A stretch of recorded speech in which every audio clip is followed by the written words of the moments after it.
Nitish cabinet में मंत्री लेशी सिंह हमारे साथ हैं, जिन पर एफआईआर दर्ज हुआ है और एक हत्या में साजिश रचने का आरोप लगा है। लेशी सिंह जी, आप पर ये हत्या में जो आप ही के जहां के रहने वाली हैं अफसरसी, वहां पर हत्या हुई है और उसमें साजिश रचने का आरोप लगा है और ये आरोप आपके भतीजे पर लगा है। इस पूरे मामले में आपका क्या कहना है? देखिए, जो घटना घटी है और जो विपक्ष के द्वारा आरोप लगाया गया है, इसमें मेरा यही कहना है कि हमारी सरकार जो है वो सुशासन की सरकार है। इसमें किसी को न फंसाया जाता है, किसी को न बचाया जाता है। निष्पक्ष रूप से सरकार काम करती है और सरकार के द्वारा खुली छूट है पुलिस को कि निष्पक्ष होकर काम करे, स्वतंत्रता दी हुई है।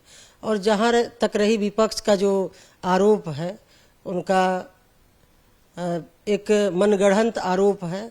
जिस तरह से वो लोग बोल रहे हैं, कर रहे हैं, आरोप लगा रहे हैं, तो उन लोगों को पच नहीं रहा कि इतनी अच्छी सरकार कैसे चल रही है। तो एक कमजोर कड़ी होता है महिला को उनको अपमानित करना, उनको किसी न किसी तरह से परेशान करना, ये विपक्ष के लोगों का एक मकसद है और उसी के तहत कर रहे हैं। जहाँ तक रही कि एफआईआर में मेरा नाम जो दिया गया है कि साजिश रचने का जो आरोप लगाया गया है, तो इसमें मैं यही कहना चाहूँगी कि मैं तो वहाँ 21 वर्ष से गांव में नहीं रह रही हूँ। मेरा वहाँ घर भी नहीं है। गांव मेरा मामूली जाना आना होता है, नहीं के बराबर होता है। इसलिए वहाँ की राजनीति से, गांव की राजनीति से मेरा दूर दूर तक कोई वास्ता नहीं है, न इस घटना में मेरी कोई संलिप्तता है। और ये तो पुलिस जांच कर रही है, दूध का दूध, पानी का पानी हो जाएगा। पर सवाल ये उठता है कि जो रिंटू सिंह जिनकी हत्या हुई है, उसमें ये कहा गया है कि आपके भतीजे का हाथ है उसमें। क्या आपको लगता है कि उस गांव में बहुत पुराने समय से आपस में लड़ाई, वर्चस्व की लड़ाई होती रही है, उसी का परिणाम है, या फिर आप पर जो आरोप लग रहा है कहीं भतीजे को आप शह तो नहीं दे रही थी? भतीजे से आपका कैसा रिश्ता था?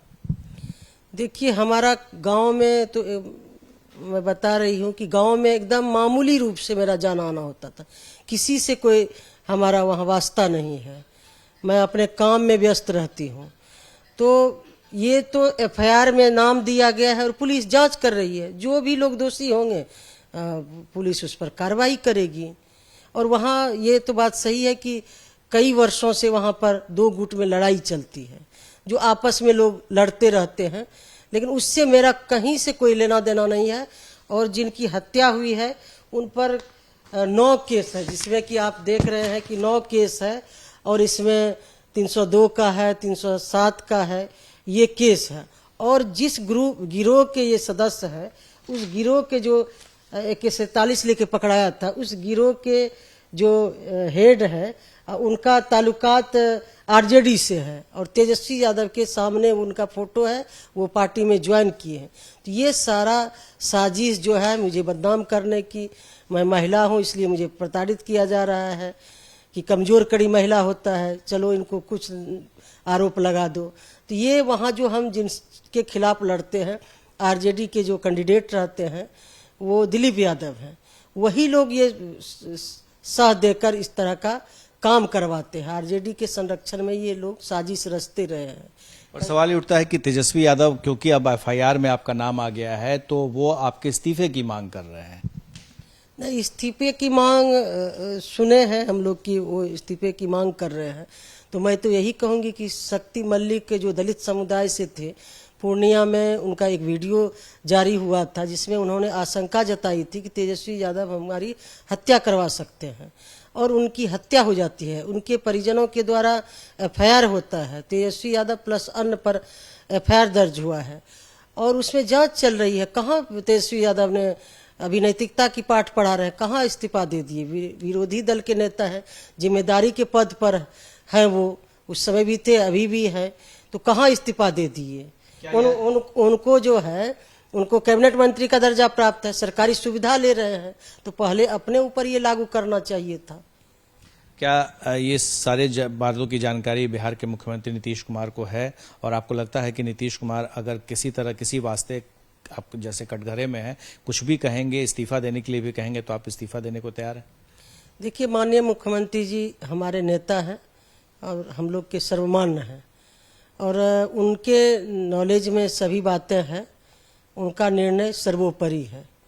और वो हमारी सरकार और माननीय मुख्यमंत्री जी कभी जो है यहाँ पर कानून का राज है, कानून से कभी समझौता नहीं किया है।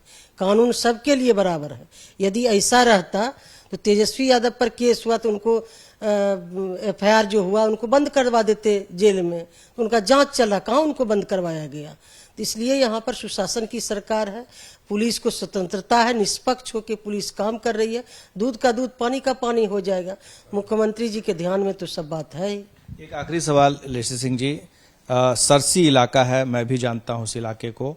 वहां पर हमेशा से देखा गया है कि क्राइम जो है वो काफी ज्यादा बढ़ चढ़कर है, और खास तौर से कुछ ग्रुप हैं जो गिरोह चलाते रहते हैं। बहुत सारे गिरोह तो खत्म भी हो गए, लेकिन अभी भी इस तरह से हो रहा है। तो इस पर अंकुश लगाने के लिए क्यों नहीं पुलिस कोशिश कर रही है? क्यों इस तरह की अदावत जो है वो बढ़ रही है? देखिए, ये तो कोई भी सभ्य समाज मर्डर हो, खून हो, इसका तो पक्षधर नहीं होता है। हम लोग भी नहीं है, कोई समाज भी नहीं होता है इसको बढ़ावा देता है, अच्छा नहीं मानता है। सरकार की तरफ से तो प्रयास है ही, लेकिन सरकार के ध्यान में है, समय समय पर प्रशासन भी इसमें सख्ती बरतती है। लेकिन अपराध करने वाले लोग तो अलग किस्म के होते हैं, तो उसका तो मिजाज अलग होता है। तो इसलिए इसमें सरकार पूरी मुस्तैदी से कर रही है, पीछे भी काम कर रही है कानून, और आगे भी काम करेगी। हम लोग भी इस पर ध्यान देंगे।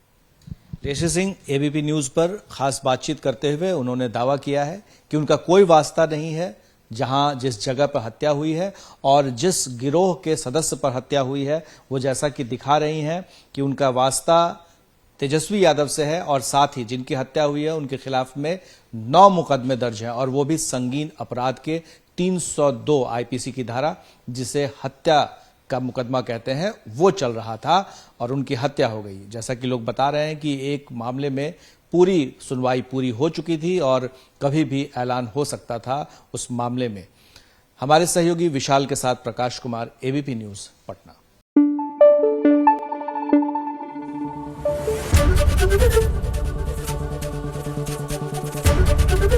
एबीपी न्यूज आपको रखे आगे।